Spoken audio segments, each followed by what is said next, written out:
ভাই খেলা শেষ হয়ে গেল, খেলা তো রাজনীতি আমরা দেখলাম, সেখানেও ইরান, আমেরিকা বা ইসরায়েলের রাজনীতি ও আধিপত্য দেখলাম। তো এখন ইরান এবং আমেরিকার যেই পাল্টা আক্রমণ দেখছি, কি মনে হয়, কি আপডেট, কে এগিয়ে গেল কে পিছিয়ে গেল, এটাও এখন বাধ্য হচ্ছি বলতে, যেহেতু এখন শেষ হচ্ছে না। ধন্যবাদ আপনাকে। গতকালকে আপনি যখন ডোনাল্ড ট্রাম্প খেলা দেখছিল তখনই কিন্তু সাংবাদিকরা যখন বিমানে ওঠার আগে তাকে প্রশ্ন করলো যে কোন দিকে যাচ্ছে ইরান যুদ্ধ, আপনি একটা জিনিস খেয়াল করবেন, যখন আমেরিকান সৈন্য মারা যাচ্ছে ইরানের আক্রমণে, তখন ডোনাল্ড ট্রাম্প বিশ্বকাপের খেলা দেখছে, হাতে তালি দিচ্ছে, সে কিন্তু আমেরিকার প্রেসিডেন্ট। আপনি কল্পনা করতে পারেন, একদিকে আমেরিকান সৈন্য মারা যাচ্ছে, আরেকদিকে সে বসে স্টেডিয়ামে খেলা দেখছে। তো এখন কিন্তু এই বিষয়টা নিয়ে কিন্তু সাংবাদিকরা যখন তাকে প্লেন ওঠার আগে প্রশ্ন করলো যে আসলে কি হতে যাচ্ছে, সে গতানুগতিক যে উত্তর সেভাবে সে উত্তর দিচ্ছে যে হরমুজ আমাদের নিয়ন্ত্রণে আছে, আমরা তাদেরকে শিক্ষা দিব, কোনোভাবেই আমরা ইরানকে পারমাণবিক অস্ত্র অর্জন করতে দিব না, এই গতানুগতিক অ্যান্সারই সে দিচ্ছে। আপনি জানেন গতকালকের আগের দিন আমেরিকার আক্রমণের পর পাল্টা আক্রমণ করলো যখন আপনার জর্ডানে, ইরান যখন পাল্টা আক্রমণ করলো জর্ডানে, সেখানে কিন্তু 2 জন সৈন্য মারা গেছে ইনস্ট্যান্ট এবং 1 জন নিখোঁজ হয়েছে। এটা কিন্তু সেন্ট্রাল কমান্ড যেটা আমেরিকার, তারা কিন্তু এই তথ্য প্রকাশ করে নাই। কখন প্রকাশ করলো? যখন একজন আমেরিকান সৈনিক নিজে ভিডিও করে সে ভিডিও সোশ্যাল মিডিয়ায় আপলোড করলো, তখন তারা বাধ্য হলো প্রকাশ করতে, তা না হলে তারা কিন্তু এটা প্রকাশই করতো না। এবং এটা নিয়ে বিভিন্ন সংবাদ মাধ্যম যখন স্যান্ডকমের সাথে যোগাযোগ করছে, স্যান্ডকম বলল যে আমরা সকল তথ্য প্রকাশ করতে বাধ্য নই।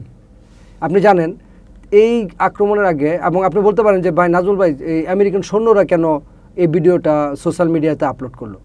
আপনি মনে রাখবেন, আমেরিকান সৈন্যরা জানে এই যুদ্ধটা অবৈধ, এটা একটা দখলদারিত্বের যুদ্ধ, এই যুদ্ধের কোনো মিনিংলেস যুদ্ধ, তারা এই যুদ্ধের জন্য জীবন দিতে প্রস্তুত না। অন্য দেশের যুদ্ধ নিজের ঘাড়ে টেনে এনে তারা কেন যুদ্ধে জীবন দিবে? আমরা যখন যুদ্ধে জীবন দিচ্ছি তখন আমার দেশের প্রেসিডেন্ট বিশ্বকাপের ফুটবল খেলা দেখে তালি দিচ্ছে, আমরা কেন এই যুদ্ধে জীবন দিব? তারা এটাতে আসলে মানে মতের বিরুদ্ধে গিয়ে যুদ্ধ করছে আমেরিকানরা। যার কারণে আপনি দেখবেন যে যখন সোশ্যাল মিডিয়া একটা ভিডিও ছড়াই পড়ছে, সে ভিডিওতে দেখা গেছে যখন আপনার ইরানি ক্ষেপণাস্ত্রগুলো তাদের দিকে ধেয়ে আসছিল, তারা কিভাবে ছুটে পালাচ্ছিল, মানে দিক বেদিক ছুটে পালাচ্ছিল, এবং একজন তো সেই ছুটে পালানোর অবস্থায় নিখোঁজ হয়ে আছে। অনেকে বলতেছে যে সে হয়তো আত্মগোপনে চলে গেছে, অনেকে বলতেছে সে মারাও যেতে পারে। আসলে এটা এখন তার ব্যাপারে কোনো খোঁজখবর পাওয়া যাচ্ছে না।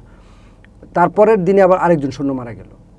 এখন এই পর্যন্ত আমেরিকার 17 জন সৈন্য মারা গেছে 28 সেপ্টেম্বরের পর, এবং 413 জন বা 12 জন অলরেডি আহত হয়েছে। আপনি কল্পনা করছেন ফিগারটা? Near to 500 peoples already injured হয়ে গেছে এই বিষয়টা নিয়ে, ইরান আমেরিকা এই যুদ্ধটা নিয়ে।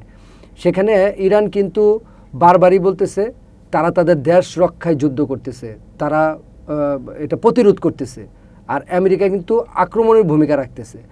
আমেরিকা বারবার বলতেছে যে আমরা যে কোনো ফরম্যাটে হরমুজকে খুলে দিব, কিন্তু শক্তি প্রয়োগ করে হরমুজ খোলা যাবে না। এটা আমি আপনাকে আগেও বলছি যে হরমুজে যত বেশি শক্তি প্রয়োগ করবে হরমুজ তত বেশি আটকে যাবে। আপনাকে আমি একটা উদাহরণ দিয়েছিলাম যে বাংলাদেশে যেমন হরতাল ডাকলে, আপনি জানেন যে বিরোধী দল যখন হরতাল ডাকে সেখানে বেশি বেশি ককটেল চার্জ করলে, ককটেলের শব্দ শুনলে মানুষজন কিন্তু যায় অফিসে যাওয়ার নিয়ত করবে, তারা কিন্তু আর অফিসে যাওয়ার নিয়ত করে না। তারা বলে দৌড়, নিজের জীবন বাঁচানো আগে মানে বেশি জরুরি। এবং আপনার মনে আছে আওয়ামী লীগের সময় যখন জামাত বিএনপি হরতাল দিল, তখন আওয়ামী লীগ দিছিল, স্কট দিছিল, অর্থাৎ পুলিশ, সামনে পুলিশের গাড়ি, পিছনে পুলিশের গাড়ি, মাঝখানে বাস দিয়ে তারা ঢাকা থেকে চট্টগ্রাম নিয়েছিল। এবং সেই বহরে যখন একবার হামলা করলো তখন কিন্তু আর বহরও চলা বাদ দিয়ে দিল। তার মানে শক্তি প্রয়োগ করে হরমুজে আমেরিকা নিয়ন্ত্রণ করতে পারবে, ব্যাপারটা এরকম না। এবং হরমুজ দিয়ে আমেরিকা এরকম একটা মানিকা চিপায় পড়ছে যে যত বেশি শক্তি প্রয়োগ করতেছে ততই আমেরিকার এখানে ক্ষতিগ্রস্ত হচ্ছে। বিশেষ করে ক্ষতিগ্রস্ত হচ্ছে আমেরিকার ইন্টারন্যাশনাল ইমেজটা। এই যে চীন, রাশিয়া, তারা কিন্তু যত বেশি ইরানে আক্রমণ করতেছে তত বেশি তারা খুশি। এটাই তারা চাচ্ছে যে ইরানে যত বেশি আমেরিকা আক্রমণ করবে তত বেশি আটকাবে, তত বেশি তারা আত্মতৃপ্তিতে ভুগতেছে। একটা গুলিও কিন্তু আপনার একটা সিঙ্গেল বোমা গুলি বা খরচ করতেছে না চীন, কিন্তু অটোমেটিক্যালি চীন যত বেশি বোমা বা খরচ করতেছে আপনার আমেরিকা, তত বেশি চীন কিন্তু শক্তিশালী হচ্ছে। কিভাবে জানেন?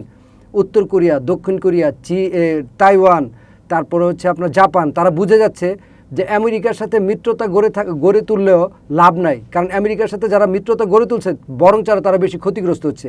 যারা সংযুক্ত আরব আমিরাত, জর্ডান, বাহরাইন, এগুলো আমাদের উদাহরণ হিসেবে থেকে যাবে ইতিহাসে।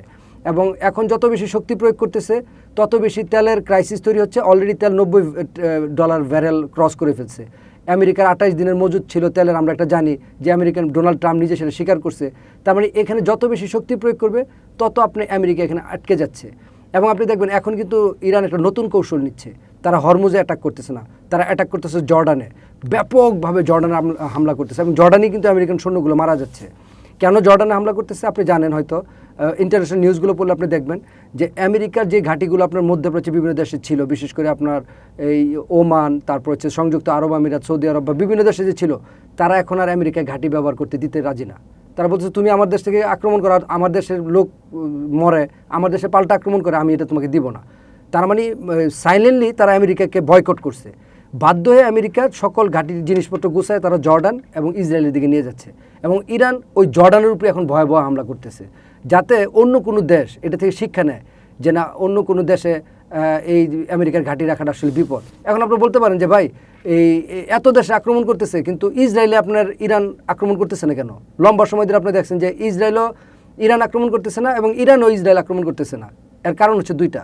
প্রথম কারণ হচ্ছে আমেরিকার দিক থেকে ইসরায়েলকে এই যুদ্ধে জড়াইতে নিষেধ করছে আমেরিকা। আর দ্বিতীয় কারণ হচ্ছে ইরান কেন আক্রমণ করতেছে না, সেটা ইরানের একজন ইউনিভার্সিটির যে বিশ্লেষক সে কিন্তু একটা চমৎকার উদাহরণ দিছে যে যতক্ষণ পর্যন্ত ইসরায়েল ইরানে আক্রমণ না করবে ততক্ষণ পর্যন্ত ইরান ইসরায়েল আক্রমণ করবে না। তাকে জিজ্ঞেস করা হয়েছে, প্রফেসরকে, মারান্ডি ওনার নাম, যে কেন এটা হচ্ছে। সে বলল যে আপনি জানেন যে ইসরায়েলের পার্লামেন্ট নাই, এখন ইসরায়েল পার্লামেন্টবিহীন একটা ইসরায়েল এবং সেখানে আর মাত্র 2 মাস পরে নির্বাচন হবে।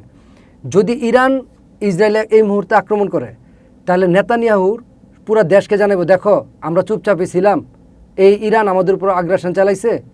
তখন নেতানিয়াহু পুরা শক্তি দিয়ে ইরানের উপর পাল্টা আঘাত করবে এবং নির্বাচিত সে জনপ্রিয়তা অর্জন করে নির্বাচনে বিজয়ী হয়ে যাবে। এই সুযোগটা কোনোভাবেই এই ইরান ইসরায়েলকে দিচ্ছে না। যার কারণে যদি ইসরায়েল যদি ইরানে আক্রমণ না করে তাহলে পাল্টা আক্রমণ হিসাবে আপনার এই নেতানিয়াহু সরকারের পতন হয়ে যাবে খুব দ্রুত সময়। এটা ইরান ক্যালকুলেশন করে ফেলছে। তাই আশা করা যায় এখন যে যুদ্ধটা আমেরিকা এবং ইরানের মধ্যে চলতেছে, এই যুদ্ধটা তো এখন রক্তক্ষয়ী সংঘর্ষের দিকে চলে যাচ্ছে এবং এই যুদ্ধের এন্ডিংটা আমরা আসলে এখন খুঁজে পাচ্ছি না যে কতটুকু এটা সামনের দিকে স্প্রেড হবে। তবে যেভাবে আঘাতের পর পাল্টা আঘাত ইরান করতেছে, আমার মনে হয় না আমেরিকা এটাকে খুব বেশি দূর কন্টিনিউ করতে পারবে।